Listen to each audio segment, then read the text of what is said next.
Who would you fight against? Who would I fight in Team Iron Man? Who would I fight? Yep. Well, I'd probably want to aim low. You know, you don't want to fight Vision because he's gonna destroy you. I don't know. I think, you know, in order to survive, I'd probably take Black Widow just because at least she's human. You know, but from a character standpoint, probably Iron Man because our characters obviously have the most friction.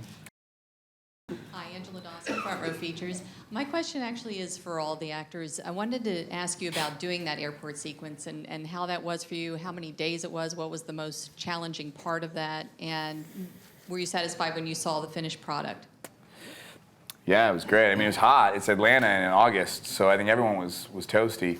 And there's only a couple scenes where, you know, a couple shots where, you know, you might have that one 50-50 where everyone's running together, but for the most part, it's, you know, picks and pops, and you're just getting pieces. So it's a lot of waiting around, but you really have a confidence that this is going to be something special. You can see in Anthony and Joe's face and Kevin, these guys get so excited when these moments work.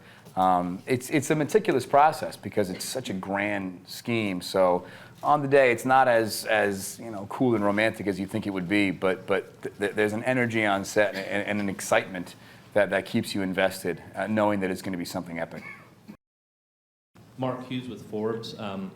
Paul, when you say, "I believe this belongs to you, Captain America," was that improvised, and how many other different lines? I mean, did you try out several different ways of saying that? Because that just seems so you and was such an amazing moment. And Jeremy, Kill the Messenger is amazing. I love the film. I just wanted to say that. Oh, thank you. And that's exactly how you sounded delivering that line. You did a better job than I did, I think. Yeah.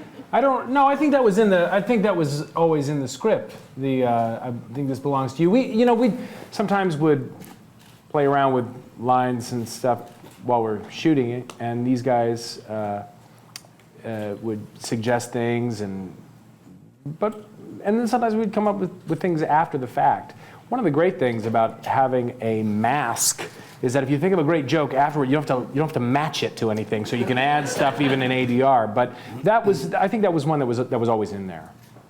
He's being modest. Paul is like one of the great improvisers that you could hope to work with, and it is true when you have the mask, and I think that was a great benefit to us in the post process. Again, in terms of modulating the tone in that section of the movie, but you know, we had like endless amounts of jokes that Anthony and our editor Jeff Ford and Kevin would sit in the edit room and laugh about for hours and try to figure out. It was not an easy task.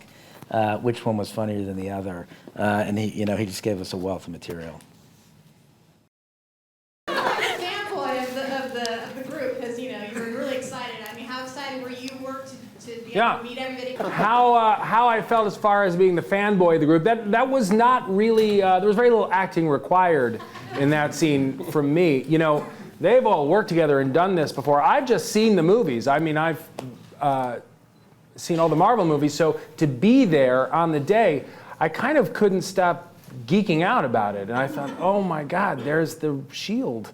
And I thought, there's that arm. You weren't looking. And I was just like, wow, there was even there. God dang, man. And so like that kind of thing, even when I was getting the suit on, there's this area where we'd get changed and stuff, and it's like, oh, there's an Iron Man suit. Whoa, and there they all are. I did feel that excitement of what? I can't believe that I landed here. This is nuts. So it was really cool. My question is for Kevin and Joe. You got to introduce a lot of the bug-centric superheroes into the mix in this film, but we saw Ant-Man and Spider-Man, no Wasp. Can you explain the decision behind not bringing Evangeline Lilly into this film?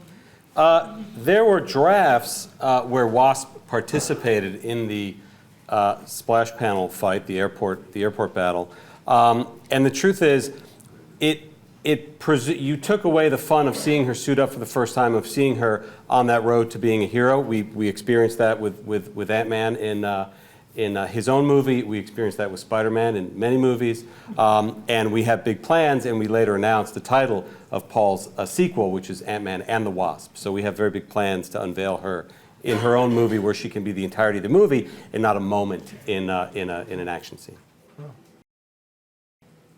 Kevin, I have a question for you because it's kind of hard as like an excited fan to like live in the moment of the movie because once you've seen it, you're like, oh my God, what's next, right? And I was wondering, as the Marvel Universe expands, like with some of the Netflix shows being considerably darker, having a different tone, do you feel that ripple effects are going to be felt from shows like that in the further cinematic universe?